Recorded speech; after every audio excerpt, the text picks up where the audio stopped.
Hello LIS professionals, कैसे हैं सब लोग।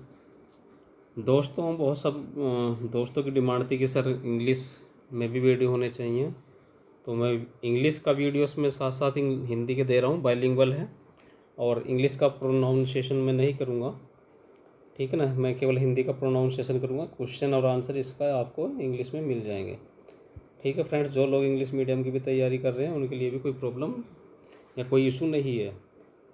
और चैनल पर नए हैं तो लाइक शेयर करिए, बेल आइकन को ज़रूर प्रेस करें ताकि नोटिफिकेशन आपको मिलता रहे। और इन सब का जो PDF है वो मेरे डिस्क्रिप्शन सेक्शन में आप लोगों को मिल जाएगा। आप लोग मेरे LIS अकेडमी जो टेलीग्राम सेक्शन है वहाँ से इसको ले सकते हैं। तो फ्रेंड्स, देर ना करते हुए शुरुआत करते हैं। निम्नलिखित संगठनों में से कौन सा सार्वजनिक पुस्तकालयों के लिए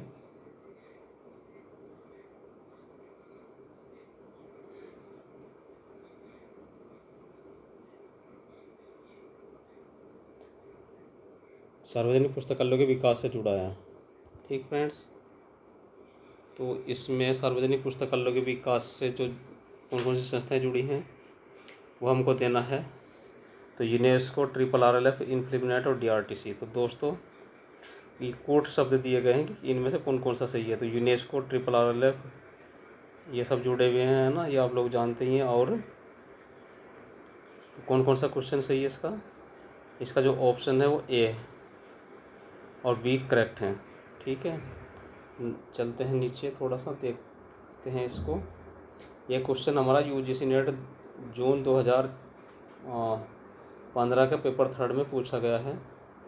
और शुरुआत करते हैं यूनेस्को वगैरह की थोड़ी डिटेल देखते हैं। यूनेस्को की स्थापना कभी थी? 1946 में।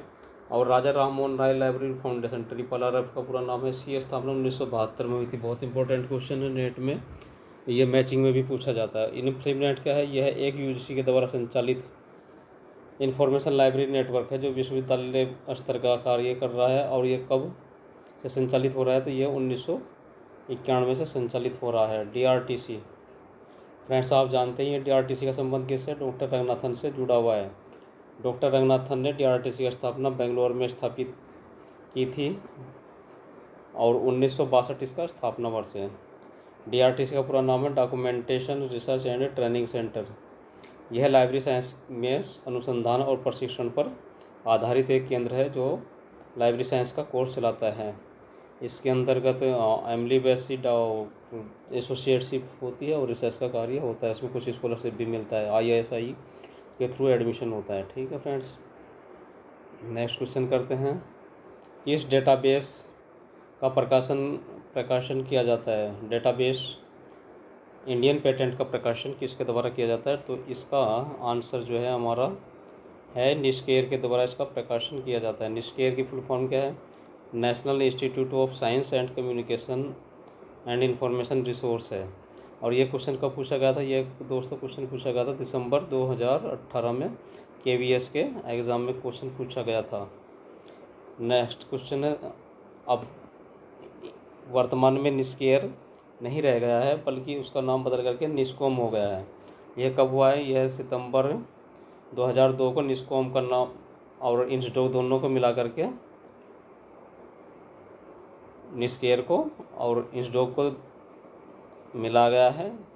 इसका नाम हो गया निस्कॉम। इसका पूरा नाम क्या है? निस्कॉम का national institute of science communication है। इंस्डोक का पूरा नाम क्या था friends? Indian national scientific documentation centre था। यह कहाँ स्थित है? तो यह फ्रेंड्स हमारा नई दिल्ली में स्थित है, ठीक है। और निस्केयर CSIR का एक पार्ट है और CSI निस्केयर के वर्तमान निदेशक, मतलब जब भी किताब लिखी गई है तब उसके जो डायरेक्टर थे मनोज कुमार पटोरिया थे। डाटा इंडियन पेटेंट इसके द्वारा पब्लिश किया जाता है। नेक्स्ट क्वेश्चन करते हैं। प्रकाशन की संख्या के आधार पर लेखकीय उत्पादकता मापन यानी स्टैंडर्ड के आविर्भाव किसकी ओर अग्रसर करता है? कि कौन से नियम की ओर अग्रसर करता है? तो फ्रेंड्स ये है हमारा जो अग्रसर करता है लोकटाल नियम का ओर अग्रसर करता है। और ये क्वेश्चन हमारा इसरो लाइब्रेरी असिस्टेंट 2016 नवंबर में पूछा गया क्वेश्चन है। नेक्स्ट क्वेश्चन करते हैं, इसकी डिटेल आप देख लीजिए। प्रकाशन की संख्या के आधार पर लेखन की उत्पादकता का मापन लोट का नियम के आविर्भाव की ओर अग्रसर करता है। लोप्टा का कानून किसी भी क्षेत्र में लेखकों के द्वारा प्रकाशन की आवृत्ति और वर्णन करता है। नेक्स्ट क्वेश्चन है, मॉडल पब्लिक लाइब्रेरी एक्ट जो रंगनाथन द्वारा ऑल एशिया एजुकेशन कॉन्फ्रेंस में प्रस्तुत किया गया था, तो वह कब किया गया था? क्वेश्चन ये है, तो क्वेश्चन का आंसर है हमारा 1930 में यह प्रस्तुत किया गया था। ठीक है फ्रेंड्स, और यह है जो exam librarian Madhya Pradesh public service commission के द्वारा 2018 में लिया गया था, उसमें यह क्वेश्चन पूछा गया है। ठीक friends, doctor S R Ranganathan के द्वारा पहला मॉडल पब्लिक लाइब्रेरी एक्ट 1930 में ऑल एशिया एजुकेशनल कॉन्फ्रेंस के एक सम्मेलन में रिसर्च पेपर के रूप में उन्होंने उसका प्रेजेंट किया था, तथा 1957 और 1972 में इसको अमेंडमेंट किया गया है। यह 26 से 30 दिसंबर 2030 को बनारस हिंदू यूनिवर्सिटी में आयोजन किया गया था, उसमें इस पेपर को रखा गया था, तथा 1931 में बंगाल विधायिका में इसको पेश किया गया और मद्रास विधायिका में 1933 में। ठीक है फ्रेंड्स, नेक्स्ट क्वेश्चन करते हैं। एमबीओ का पूरा नाम क्या है? देखिए, एमबीओ का पूरा नाम मैनेजमेंट बाय ऑब्जेक्टिव होता है, तो इसका आंसर है हमारा ऑप्शन डी। और यह राजस्थान लाइब्रेरियन ग्रेड 3 2019 के एग्ज़ाम में पूछा गया है, तथा 19/9/2020 को जो राजस्थान लाइब्रेरियन ग्रेड का पेपर हुआ था उसमें भी इस क्वेश्चन को पूछा गया था। तो राजस्थान पब्लिक सर्विस की कमीशन की जो तैयारी कर रहे हैं राजस्थान लाइब्रेरियन की, दोस्तों आप लोगों के लिए बहुत इंपॉर्टेंट क्वेश्चन माना गया, 2 बार रिपीट हो गया, तीसरी बार भी रिपीट होने के चांसेस हैं। मैनेजमेंट बाय ऑब्जेक्टिव का जो प्रतिपादन है या किसके द्वारा वह दी गई अवधारणा है, तो ये पीटर फेर्डिनैंड के द्वारा, टीएफ ड्रेकर के द्वारा प्रस्तुत की गई धारणा है। और कौन सी किताब में कब प्रस्तुत की थी? तो 1954 में उन्होंने द प्रैक्टिस ऑफ मैनेजमेंट में इसे थ्योरी को दिया था। नेक्स्ट क्वेश्चन है, विपणन की तकनीकें कौन कौन सी हैं? तो मार्केटिंग की जो तकनीकें दोस्तों हमारा बाजार विश्लेषण, उपयोगकर्ता विश्लेषण है, और यह है नवोदय विद्यालय का जो एग्ज़ाम 2019 अक्टूबर में हुआ था उसमें यह क्वेश्चन पूछा गया है। विपणन की कौन कौन सी तकनीकें होती हैं और वो भी देख लेते हैं फ्रेंड्स, उसको थोड़ा डिस्कस करते हैं। विपणन एक प्रबंध की प्रक्रिया है जिसके अंतर्गत एक संगठन के उद्देश्यों की प्राप्ति के लिए ग्राहकों के साथ संबंध स्थापित किए जाते हैं और वस्तुओं का विक्रय किया जाता है। सूचना, उत्पादन, सेवाओं की बाजार की संभावनाओं का पता लगाने के लिए बहुत सारे कार्य हम लोगों को करने पड़ते हैं, जैसे है बाजार का विश्लेषण करना है, उपयोगकर्ता का विश्लेषण है और संगठनात्मक विश्लेषण है।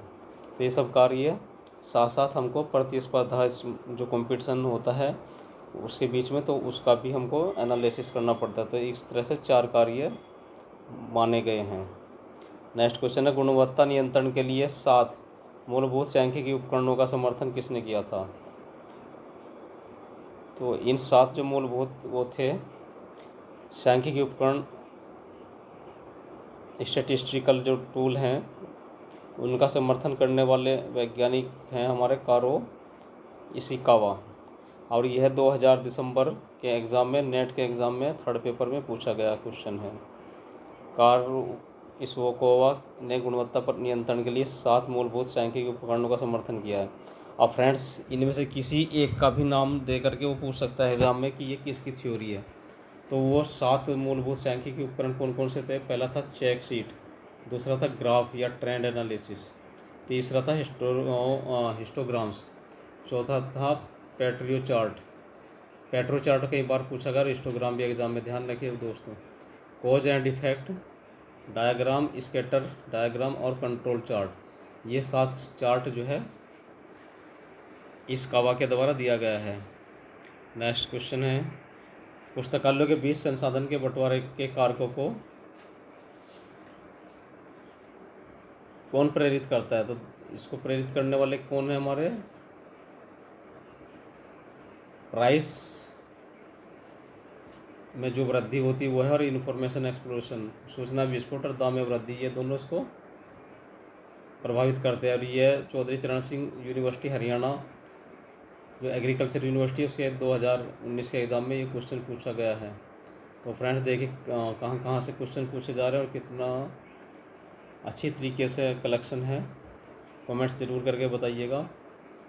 तो पुस्तकालय में संसाधन साझाकरण करने की स्थापना के लिए क्या क्या फैक्टर जिम्मेदार हैं, हम जो रिसोर्स शेयरिंग क्यों करना पड़ा है, तो सबसे बड़ा कारण क्या था हम लोगों को, हिंदुस्तान का सीमित धन है, सूचना का विस्फोट है, सूचना और प्रकाशन के विभिन्न तरीके, अलग अलग तरीके हैं, तो किसी यूनिवर्सिटी में नहीं मिल पाता था, तो इसलिए उसको हम लोग रिसोर्स शेयरिंग के आधार पर एक इन्फॉर्मेशन दूसरी यूनिवर्सिटी या दूसरे इंस्टीट्यूशन के उपयोगकर्ताओं को दे सकते हैं। नेक्स्ट है उपयोगकर्ता की वृद्धि, फिर है साहित्य में वृद्धि, प्रकाशनों की वृद्धि और प्रकाशन की लागत तथा नए विषय और विशेषताओं का उत्थान, तो ये सब विशेषताएं हैं। तो आज का वीडियो कैसा लगा कमेंट्स ज़रूर करिएगा, चैनल पर नए हैं तो ज़रूर लाइक शेयर करिए। और फ्रेंड्स मेरा कोशिश है कि आप लोगों को अच्छे से अच्छा कलेक्शन, अलग अलग यूनिवर्सिटी का, अलग अलग इंस्टीट्यूशंस के एग्ज़ाम जो पुराने हुए हैं उनका कलेक्शन आपको देता रहूं, और साथ में ही इसकी थोड़ी सी डिटेल मिलती रहे, ताकि आप लोगों का भविष्य में और अच्छा तैयारी हो सके, आप लोगों के सिलेक्शन जल्दी जल्दी हो, उसके लिए मेरी शुभकामनाएं। नमस्कार।